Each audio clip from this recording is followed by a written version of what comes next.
Hey there, Patreon subscribers. Happy New Year, January 1st, 2025. Fascinating. Time flies when you're having fun, doesn't it? So I just wanted to make a video here and tell y'all what I've been up to. The past couple of weeks, I've been printing like a maniac. And all the same shot, really, which is interesting. So, quite a few months back, I printed this image, and it was taken with a Pentax 6.7, and it's this one here. And what's interesting is I have one of these framed on my wall that I did a year ago. And what happened was, let me find it here. Is that the one? Yeah, well, it's one of them. And so what happened was because I got the darkroom up and running, I printed it in the darkroom. And that's a fiber-based print. And when I printed this, and then I sepia bleached it and sepia toned the highlights up in here. And I was like, you know, that is just it. That's what I'm looking for. And it was fairly easy to make this print. This actually isn't the best one. This was just a straight grade 2 that I sepia toned and bleached. And then I got fancy. And let me see if I can find it. It might not be in here in this pile. There's a lot of stuff. But they're easy to find, though, because they're all crinkled up. Yeah, this is the one. So that's the final copy right there. And what this is it's a split grade print. And what I mean by that is I printed it for about 14, I think it's 14 seconds, grade 5, which is for the blacks. And then I printed it 20 seconds, grade 0, for the lighter shades. And this is perfect. And then I sepia bleached it and sepia toned it, and I selenium toned it. And this is it. This is it. This is what when this dried, and I'm even looking at it right here. That's it. Okay. And it wasn't that hard to do. All right. And I looked at this, and then I compared it to the one I had framed that I had scanned and printed digitally. And the one that I had framed looked really brown compared to this. I'm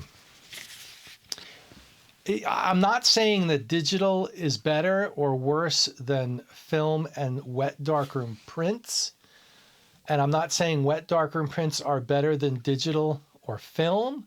But I am going to say, to make fine art prints, it's much easier in a darkroom if you know what you're doing. Digital's hard. And why do I say that? So anyway, I got my darkroom working. I printed this out, and it took a couple of days, because when you're printing in a darkroom, things take days. And what I mean by that is you go in there, you print for an hour, you wash the stuff, and then you dry it to see what it looks like, and then you go back and you print the next day, or and then you print some more stuff and you wash it and dry it and see what it looks like, and then you bleach it and wash it and dry it and see what it looks like. The process takes days. But now that I have this print dialed in and I know exactly how to do it, like what I would do is I would go into the darkroom and I'd make 5 or 10 of them. And then there you have it. So it would take like a day or two to make as many of these as I want. It's a limited edition of 45. So yeah, I'll only make 45 of these if people buy them. And this is just a work print. This will be an artist's proof. This is the artist's proof number 1. This would be probably an artist's proof also. It's good, but it's not as good as this. So this would be number 2. And then they'd be dry mounted and matte, etc. Okay. However, You know, I dialed this in to where I really wanted it, what I wanted it to look like, okay? And that's it. And then I said to myself, well, interesting, the one that I have framed that I thought was great, that I scanned and printed digitally, is too brown. It just doesn't look right. No, it doesn't look like this. It doesn't pop, okay? And I said, well, I wonder how close I can get with digital. And I think that's it. I don't know, I write on the back of them what I did. I don't think I wrote on this. Yeah, I did. Okay. Yeah, that's it. So that's the one that I dialed in digitally based upon what I got out of the darkroom that I really liked. And what's interesting is if you A/B them, honestly, the digital print's better, okay? It really is, all right? Yeah, and it's a little different, but it's a little bit better. So the blacks are blacker, the whites are whiter because the digital paper, and this is Moab Juniper, is whiter than Ilford multigrade fiber base, and your print can only be as white as your paper is. And you know, however, clearly, and I don't know if you're having the thought, but I have the thought right away. Clearly, the workflow of printing in the darkroom so that I can print digitally and get it to look right is probably not an efficient workflow. And yeah, however, I did learn a lot of things, and I'm hoping that my digital prints moving forward, I'll have more of an idea of how to fine tune them. So why is it so much more difficult to make a digital print? Well, the problem with darkroom prints is the physical process. Like you've got to know your chemistry, you've got to know your procedures. It's like working in a laboratory, and just that is a pain in the butt just right there. You know, you have to have a darkroom. You have to have your temperatures right. You have to have the discipline and know how to do it. But once you get all that lined out, right, then printing in a darkroom is very easy. Your enlarger has to be aligned. Your enlarger has to be aligned, and you got to know how to focus the thing. You have to have the equipment to do that. On and on and on. And then you need the head that'll do the variable contrast, or you can use the filters, which is kind of a pain in the butt. You get the idea. So the problem with darkroom printing is the physical process. But once you get all that dialed in, it's much easier to get great results in the darkroom. Okay? When you get to know what you're doing. And the reason why is because I think is because like the window of acceptable is this big and perfect is like right there, but the window of acceptable is that big, and it's easy to fine tune it down to the window of great. All right. The problem with digital is the window of acceptable is much larger. And when you fine tune it down, you kind of can get that close. And then you're talking about like just moving one slider a little bit. I'll give you an example. When I split tone, which is the sepia toning and the selenium toning digitally, my slider, I have three sliders. I have a sepia slider, and then I have a sepia intensity slider, and then I have a balance slider, and then I have a selenium intensity slider, okay?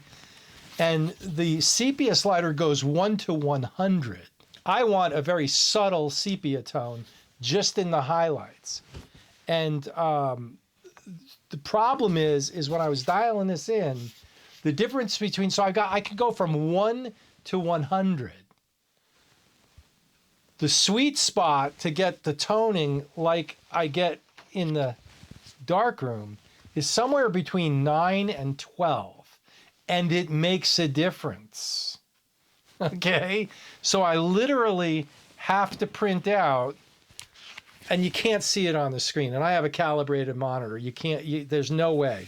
So I have to print out, like, there's 1, 2, 3, 4, 5, 6, 7, 8, 9, 10, 11, 12. I mean, I've printed like 15 copies of this on the printer, trying to dial it in to get it. Okay, and that's where I got here. Okay, with this, I made like 3 test prints and I was done. Okay, I was there. Dialed it in much easier, but here you have to print one out to see where you got, to see what it did. And it's not like the kind of thing where it's always going to be 9, 33. Well, the balance 33 is pretty good for the balance, making it so that the sepia toning only affects the highlights. And then the selenium toning is a very subtle thing. And again, that's about 8 to 12. Okay, but the slider goes 1 to 100, right? And knowing that it's 8 to 12 now, but is it 8 or is it 12? And it depends on the print. And so you're going to be making a lot of digital prints to fine tune that. It's easier to make the digital prints. You push the button, but it's about as expensive because a sheet of Moab, I buy the 100 case, and a sheet of Moab Juniper is about $1.50. I don't know what the inks cost. A sheet of Ilford multigrade fiber brace is about $1.50. So here's a situation where the darkroom is cheaper in a way because you're not wasting as much paper trying to. I mean, you don't do test strips on the computer, right? I mean, in theory, your monitor is supposed to dial you in and all this, but that's not the way it really works. At least not for me anyway. And I have a pretty zippy monitor and it's calibrated and everything, but you can only get it so close because it's backlit and this is reflected, right? And so there's a disparity there that you're never going to overcome. You know, the monitor gives you an approximation of what it's going to look like. But anyway, some people might have it dialed in more than I do. I don't know. So on that note, I can make a digital print look as good as it's subtly different, but they look equally as good as a darkroom print, which to me was fascinating. That was an interesting outcome. The answer is I'm going to shoot both moving forward. In 2025, I really need to simplify my life.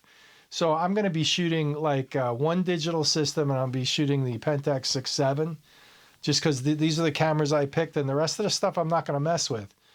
I need to simplify. I need to focus more on photography and less on what camera I'm going to shoot on, because it doesn't really make much of a difference anymore.